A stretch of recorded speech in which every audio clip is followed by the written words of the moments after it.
Clearwater, Florida, known for its sun-kissed beaches and tranquil atmosphere. A place where folks come to escape, to dream, to live in peace. But on May 10, 2020, that peace was shattered.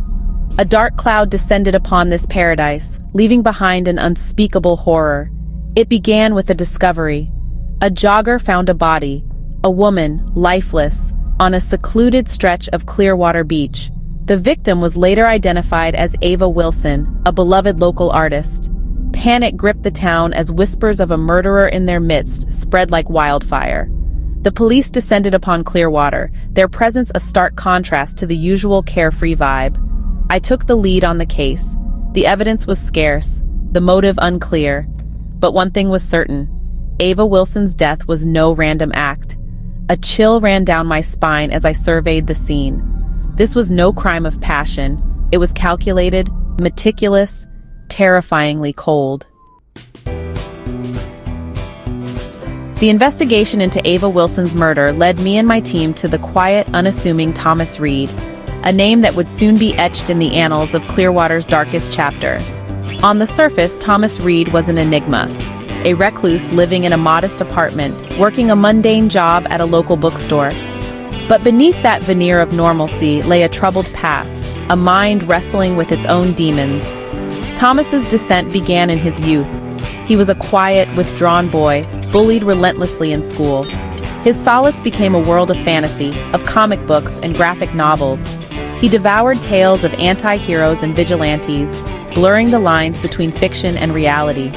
As Thomas grew older, his fascination with violence intensified. He immersed himself in violent video games, spending hours lost in virtual worlds where death had no consequence. By the time Thomas graduated high school, his social awkwardness had morphed into full-blown isolation. He lived almost entirely online, his only companions the flickering images on his computer screen. He spent hours on dark web forums, immersing himself in gruesome crime documentaries and macabre true crime podcasts. His interest in violence transcended mere curiosity. It became an unhealthy obsession. It was during this period that Thomas stumbled upon the concept of the Reaper. A shadowy figure of his own creation, the Reaper was Thomas's alter ego, a vigilante who delivered his own brand of justice. He began to write elaborate stories, detailing the Reaper's exploits, his victims, his methods. What started as a coping mechanism, a way to escape his own reality, was quickly spiraling into something far more sinister. Fueled by his delusions and the anonymity of the internet, Thomas's grip on reality just kept slipping. The line between Thomas Reed, the quiet bookstore clerk, and the Reaper, the vigilante of his fantasies, well, it blurred more and more.